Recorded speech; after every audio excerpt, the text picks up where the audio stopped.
Assalamualaikum warahmatullahi wabarakatuh. Hari ini saya akan membentangkan tugasan 2, iaitu perancangan modul asas sains komputer, modul pengajaran dan pembelajaran. Itu untuk subjek kaedah mengajar GCE 5014. Pensyarah kami ialah Dr. Hasnita Haning Ismail. Seterusnya saya akan mengenalkan ahli kumpulan saya, iaitu saya Fatirul Atikah binti Yusof, Siti Aisyah binti Ramli dan Nur Adibah Akilah binti Kamal Haizat, serta Nur Husna binti Muhammad Zabidi. Okey, topik yang saya pilih ialah asas sains komputer, mata pelajaran asas sains komputer untuk bab 3 iaitu algoritma. Subtopik menulis 3.1.1 menulis sodokod dan melukis cerita ahli pelbagai pilihan dalam penyelesaian masalah. Okey, RPH saya itu mata pelajaran asas sains komputer, Ikatan 1 Sabang, minggu ke-30, hari Isnin, tarikh 31 hari bulan 10 2022, masa 10 hingga 11 pagi. Bilangan pelajar saya ialah 36 orang. Okey, tajuk itu 3.0 algoritma, standard kandungan 3.1 iaitu pembangunan algoritma dan standard pembelajaran 3.1.1 menulis sodokod dan melukis carta ahli pelbagai pilihan dalam penyelesaian masalah. Okey, bahan bantu mengajar yang saya guna ialah projektor, LCD, layar LCD, pembesar suara, komputer, video YouTube. Itu video untuk bahan bantu mengajar. Itu video ini saya telah upload ke dalam YouTube. Papan putih, buku teks asas sains komputer, pen dan marker. Okey, langkah pengajaran iaitu pada permulaan itu set induksi, itu pelajar diminta membaca doa sebelum memulakan kelas. Guru menayangkan video mengenai algoritma itu pada link YouTube tersebut. Okey, guru memberi penerangan mengenai objektif pembelajaran hari ini. Pelajar memberi perhatian terhadap video tersebut. Okey, bahan bantu mengajar saya guna ialah komputer, projektor LCD, video, buku teks asas sains komputer. Nilai murni yang diterapkan ialah tekung. Strategi PDP ialah pembelajaran berpusatkan pelajar dan guru dan pelajar. Okey, perkembangan pula. Maksudnya perkembangan itu penerangan tentang ketiga-tiga struktur kawalan pilihan, iaitu struktur pilihan tunggal, struktur kawalan dui pilihan dan struktur kawalan pelbagai. Maksudnya guru mendengar penerangan, pelajar mendengar penerangan daripada guru tentang masuk algoritma, sodokod dan carta ahli. Pelajar diterangkan tentang 3 struktur kawalan pilihan, itu struktur kawalan pilihan tunggal, struktur kawalan dui pilihan dan struktur kawalan pelbagai pilihan. Pelajar diminta untuk membincangkan bagaimana susunan tersebut berlaku berdasarkan situasi yang diberikan oleh guru serta menulis dan melukis carta ahli. Maksudnya guru bersoal jawab dengan pelajar. Okey, bahan bantu mengajar saya guna ialah papan putih, buku teks asas sains komputer, pen marker, pen marker, komputer LCD. Nilai murni yang diterapkan tekun dan kerjasama. Strategi PDP ialah pembelajaran berpusatkan guru dan pelajar. Okey, manakala pelajar dibahagikan kepada beberapa kumpulan dan diberikan lembaran kerja, kertas mancung dan pen marker.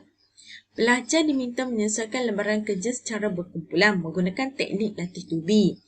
Hasil kerja setiap kumpulan ditampal pada dinding supaya kumpulan lain dapat melihat semasa pembelajaran dan pengajaran. Setiap pelajar diminta melihat hasil kumpulan lain dan memberikan komen atau membenturkan kesilapan hasil kerja kumpulan lain. Pelajar mendengar ulasan guru tentang hasil kerja setiap kumpulan. Guru bersoal jawab dengan pelajar tentang topik yang diajar hari ini. Pelajar melekatkan lembaran kerja yang diberikan oleh guru. Okey, penutup rumus telah dipelajari. Pelajar mendengar guru membuat rumusan tentang ketiga-tiga struktur kawalan pilihan. Bahan bantu mengajar ialah papan putih, buku tab, pen, marker, komputer dan projektor LCD. Nilai yang diterapkan ialah tekun, strategi pembelajaran berpusatkan pada guru. Okey, refleksi. 32 daripada 36 orang murid menguasai objektif pembelajaran dan diberikan latihan pengukuhan. Dan 2 daripada orang murid tidak dapat menguasai pembelajaran dan diberikan latihan pemulihan. Okey.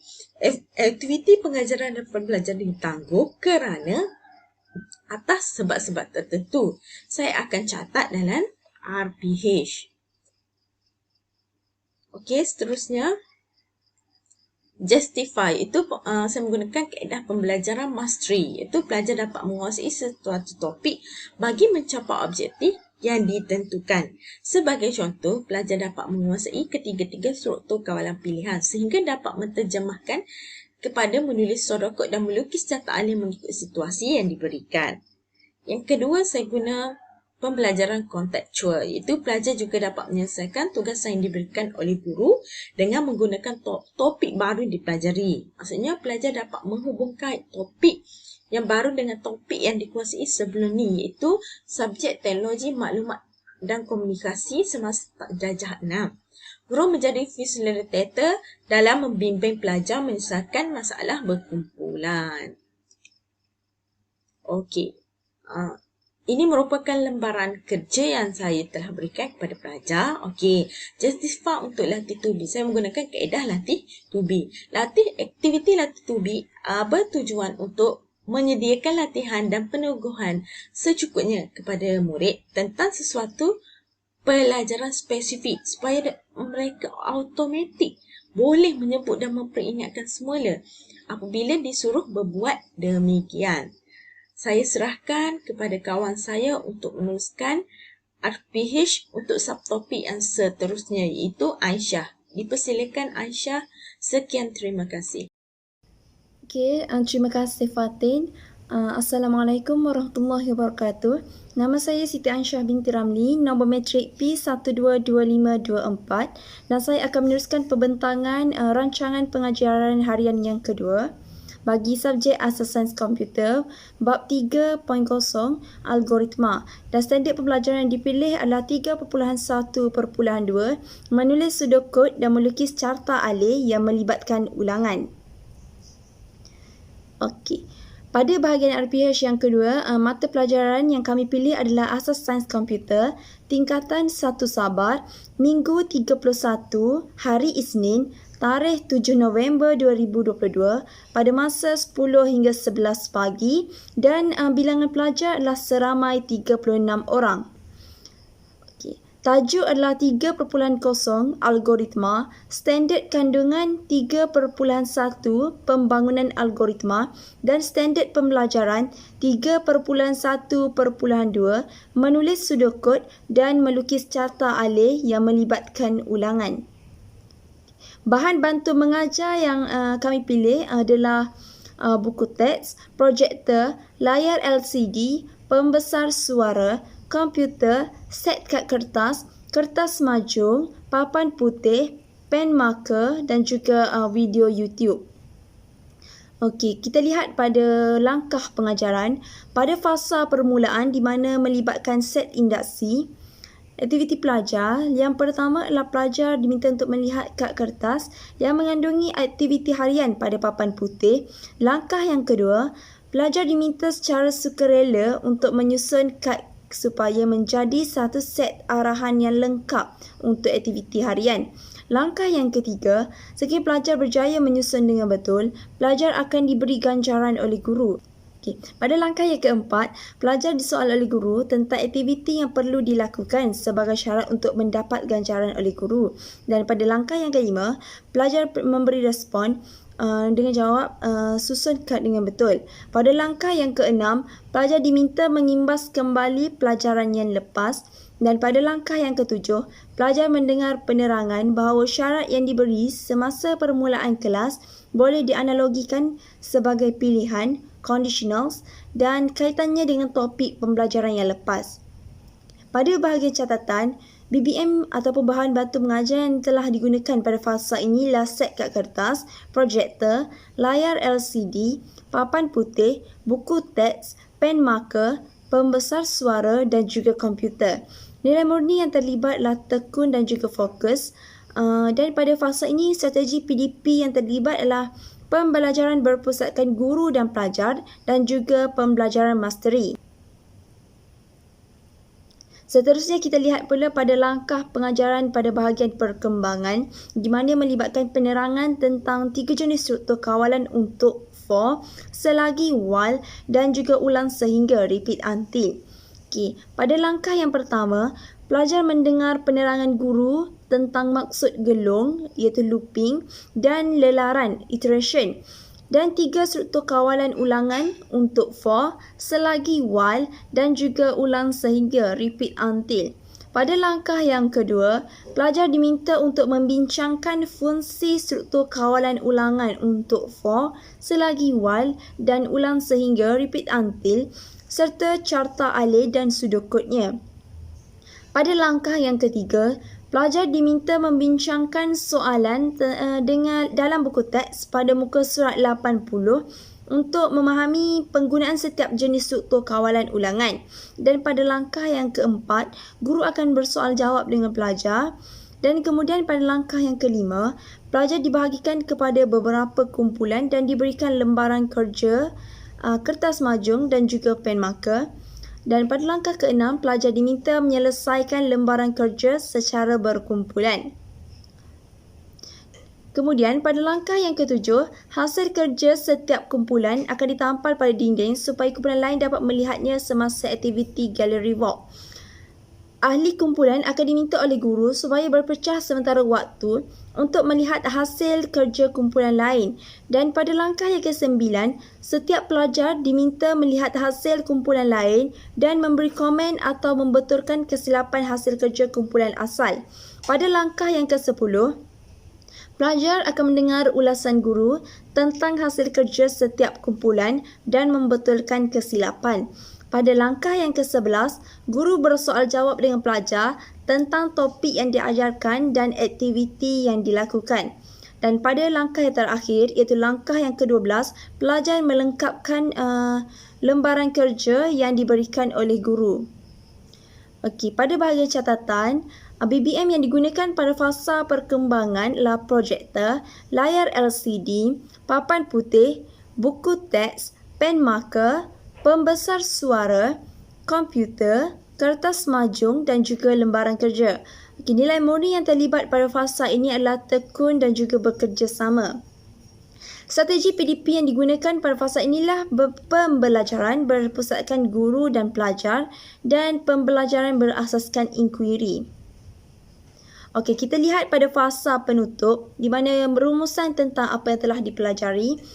Aktiviti pelajar adalah pelajar mendengar guru membuat rumusan tentang 3 jenis struktur kawalan ulangan dan BBM yang terlibat pada fasa ini adalah projektor, layar LCD, papan putih, buku teks, pen marker, pembesar suara dan juga komputer. Pada bahagian ini tiada nilai murni yang terlibat tetapi strategi PDP adalah pembelajaran berpusatkan guru.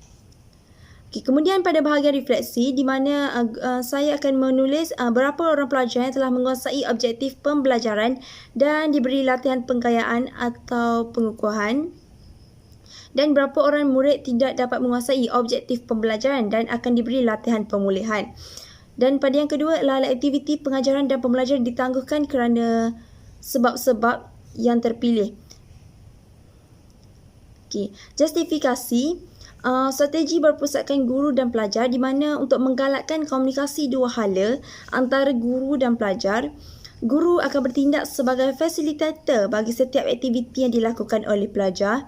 Pelajar akan terlibat secara aktif dan akan bekerjasama untuk menyelesaikan tugasan.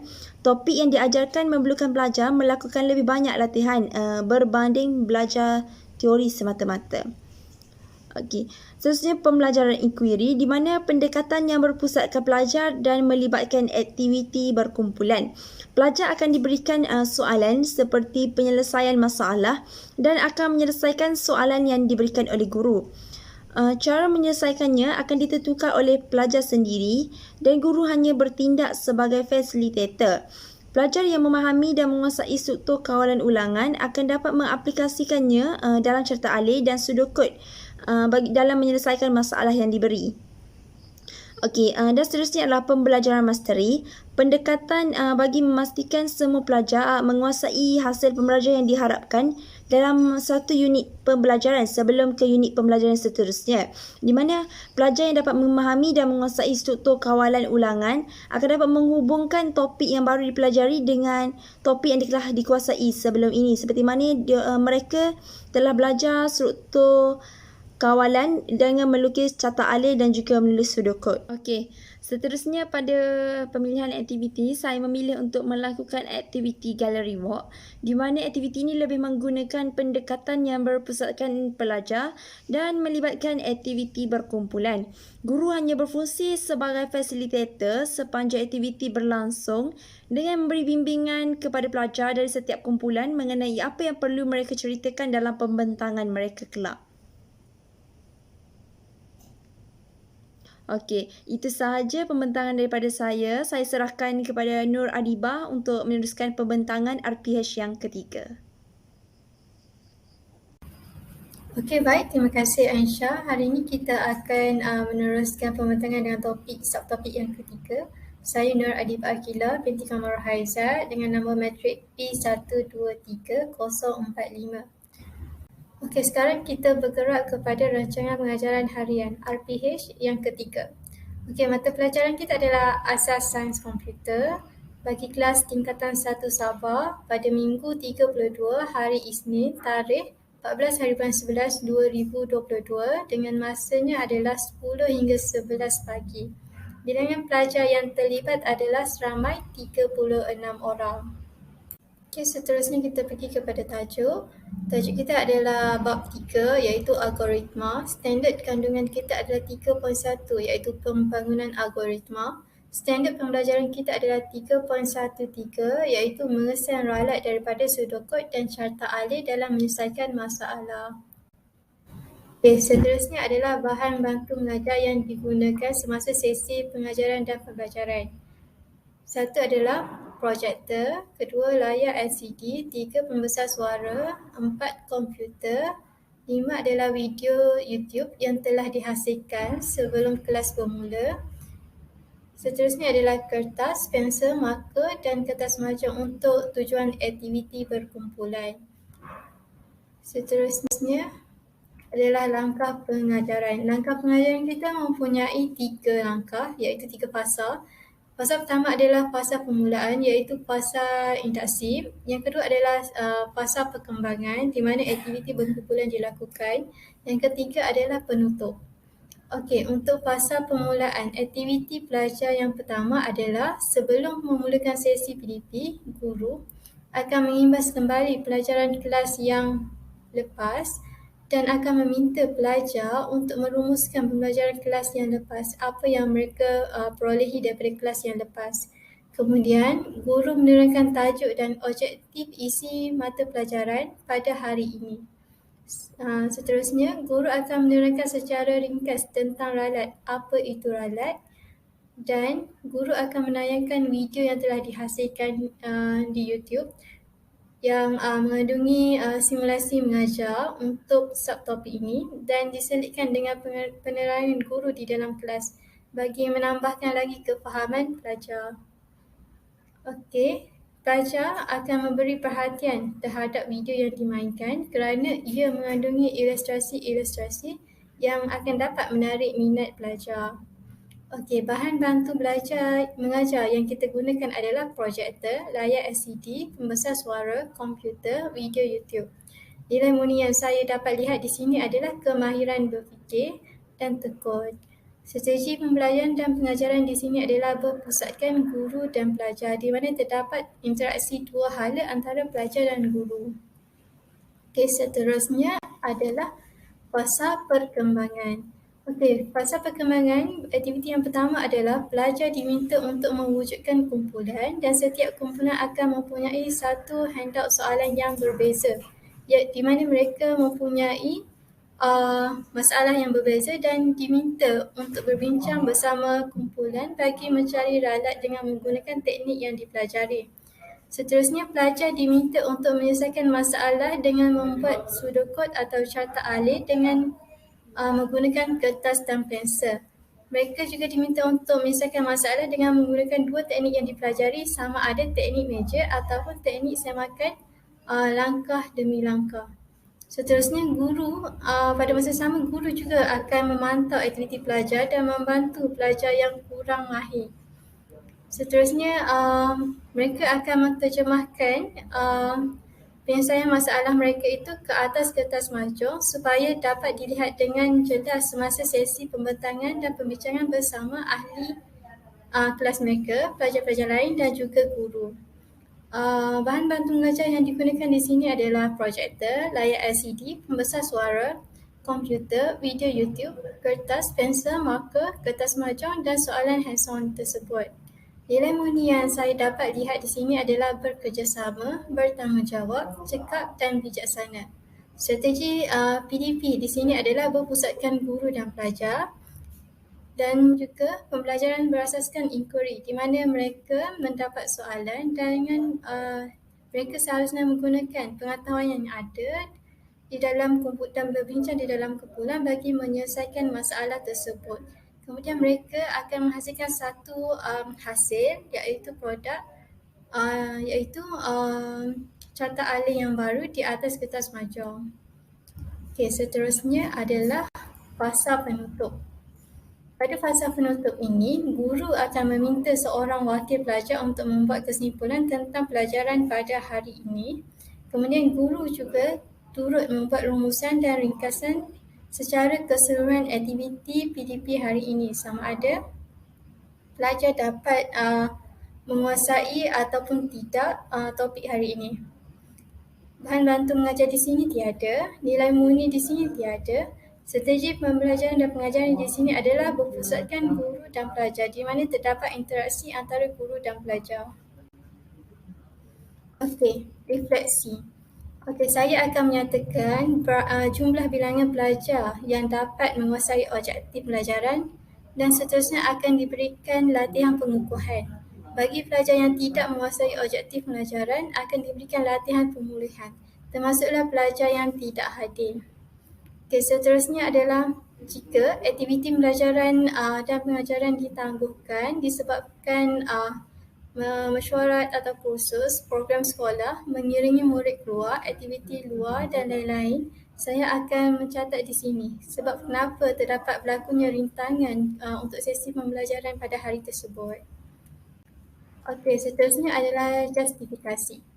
Yang pertama adalah strategi pembelajaran berpusatkan kepada pelajar, di mana pembelajaran berpusatkan kepada pelajar di mana mereka yang bertanggungjawab dalam sesi pembelajaran tersebut berbanding guru. Mereka lebih memainkan peranan. Guru hanya terlibat sebagai pembimbing atau fasilitator untuk pelajar melakukan tugas yang diberi. Hal ini akan menyebabkan berlakunya komunikasi dua hala antara mereka. Kelebihan yang dapat daripada aktiviti ini adalah berinteraksi sesama pelajar dan menunjukkan sifat-sifat sosial yang positif seperti tolong-menolong pelajar yang lemah, bekerjasama dan bertolak ansur. Seterusnya adalah mereka dapat memberi pendapat mereka. Mereka berani memberikan pendapat mereka di dalam kumpulan. Seterusnya adalah mereka dapat menunjukkan sifat kreatif dan berinisiatif dalam menyiapkan tugasan bersama ahli kumpulan. Okey, seterusnya adalah pembelajaran berasaskan inquiry. Pembelajaran berasaskan inquiry merupakan suatu pendekatan di mana pelajar meneroka sendiri dengan menggunakan pengetahuan yang sedia ada. Pada masa sama, guru juga memantau dan memberi nasihat terhadap pertanyaan mereka. Contohnya penilaian inquiry ini adalah macam penilaian keseluruhan di mana kita melihat secara keseluruhan adakah pelajar memahami atau tidak sebelum ke topik seterusnya, subtopik seterusnya. Okey, seterusnya adalah pembelajaran berpusatkan guru dan pelajar. Di mana strategi ini menggalakkan komunikasi dua hala antara guru dan pelajar. Jadi di sini guru dan pelajar akan memainkan peranan. Okey, seterusnya adalah Seterusnya adalah justifikasi, aktiviti hands-on. Okay, aktiviti hands-on ni dilakukan dalam kumpulan iaitu masa fasa perkembangan di mana mereka perlu berbincang bagi menyelesaikan masalah. Di sini saya lampirkan beberapa soalan-soalan hands-on yang akan diberikan kepada mereka. Okey, seterusnya kita akan bergerak kepada subtopik yang keempat. Saya serahkan kepada Husna. Seterusnya adalah Assalamualaikum. bergerak kepada subnya adalah Seterusnya adalah saya akan membentangkan subtopik yang keempat dalam asas sains komputer. Rancangan pengajaran harian pada hari ini adalah dengan mata pelajaran asas sains komputer tingkatan 1 Sabah pada Minggu 33 hari Isnin bertarikh 21 hari bulan 11 2022 pada jam 10 hingga 11 pagi dengan bilangan pelajar 36 orang. Tajuk pengajaran pada hari ini adalah merupakan topik bab 3, standard kandungan 3.1, pembangunan algoritma. Standard pelajaran adalah 3.1.4, menghasilkan pseudocode dan carta alir bagi melibatkan gabungan pelbagai pilihan dan ulangan. Baiklah, bahan bantu mengajar yang akan digunakan pada kali ini adalah laptop, layar LCD, whiteboard, marker, kertas mahjong, pembesar suara, pensel, kertas dan lembaran kerja. Di sini saya telah lampirkan paparan YouTube di mana saya telah menghasilkan sebelum pembelajaran berlaku untuk rujukan kepada pelajar. Baiklah, terdapat 3 langkah pengajaran fasa iaitu pada fasa permulaan yakni set induksi, fasa pertengahan dan fasa penutup. Pada fasa permulaan, aktiviti pelajar dimulai apabila guru menunjukkan video yang telah saya bentangkan tadi mengenai pseudocode dan carta alir dalam aplikasi harian. Murid menonton video yang ditayangkan dan catat apa masalah yang dinyatakan dan bagaimana pseudocode digunakan dalam kegunaan masalah yang diberi. Guru menekankan bahawa masalah lebih mudah diselesaikan jika menggunakan kaedah pseudocode dan menggunakan carta alir. Seterusnya pada fasa perkembangan, terdapat 2 aktiviti yang akan dilakukan pada fasa perkembangan. Pertama, aktiviti pertama adalah menulis pseudocode dan melukis carta alir. Guru akan bersoal jawab bersama murid untuk mengimbas kembali 3 jenis pilihan, 2 ulangan dan ralat yang telah dipelajari pada sesi pelajaran yang lepas. Guru akan menerangkan bahawa murid perlu menggunakan pelbagai pilihan dan ulangan untuk menulis pseudocode dan melukis carta alir untuk menyelesaikan masalah yang diberi. Seterusnya, guru akan memberikan tugasan secara berkumpulan kepada murid.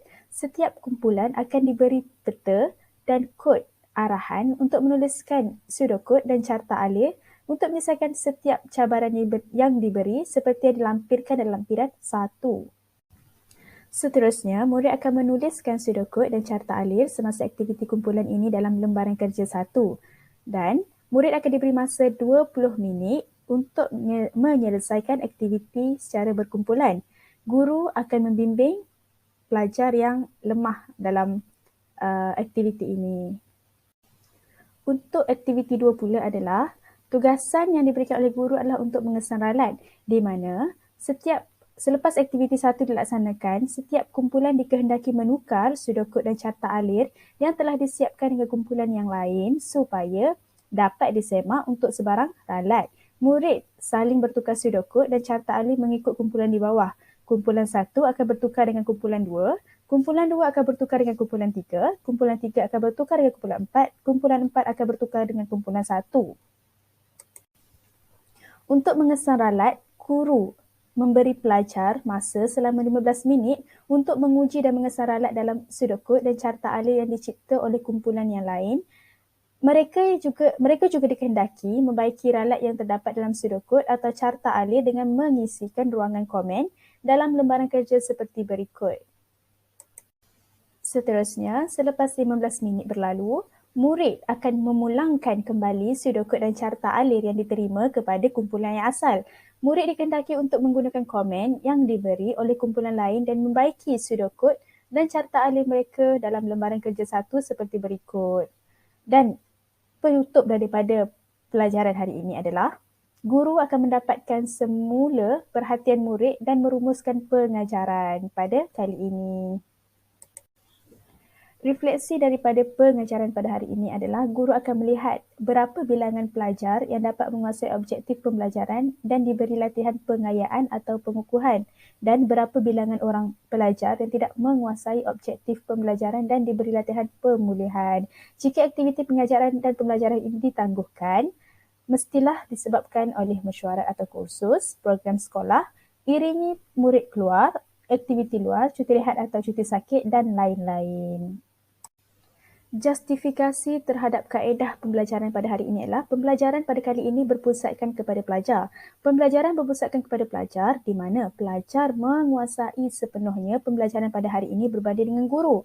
Guru hanya terlibat sebagai pembimbing untuk pelajar melakukan tugas yang diberi. Hal ini menyebabkan komunikasi dua hala berlaku. Antara kelebihan aktiviti ini adalah pelajar dapat berkomunikasi dengan sesama mereka dan menunjukkan sifat-sifat sosial yang positif seperti tolong-menolong pelajar yang lemah, bekerjasama, bertolak ansur. Selain itu, mereka dapat memberi pendapat mereka dalam mengerjakan tugas yang diberi. Seterusnya, mereka juga dapat menunjukkan sifat kreatif dan berinisiatif dalam menyiapkan tugasan bersama ahli kumpulan. Selain itu juga, pembelajaran secara masteri juga diterapkan dalam pembelajaran pada kali ini. Pelajar dapat menguasai sesuatu topik bagi mencapai objektif yang ditentukan. Sebagai contoh, pelajar dapat menguasai ketiga-tiga struktur kawalan pilihan sehingga dapat menterjemahkan kepada menulis pseudocode dan melukis carta alir mengikut situasi yang diberikan. Baiklah, justifikasi yang terakhir iaitu aktiviti hands-on. Guru akan memberikan lembaran kerja kepada pelajar sebagai aktiviti pengukuhan. Aktiviti ini dilakukan dalam kumpulan bagi menggalakkan perbincangan dan perkongsian maklumat dan idea bagi menyelesaikan masalah carta alir serta mencari ralat. Seterusnya, pelajar diminta untuk melakukan pembentangan menggunakan kertas mahjong. Okey. Baiklah, sekian saja pembentangan kami pada kali ini. Kami akhiri dengan ucapan sekian terima kasih.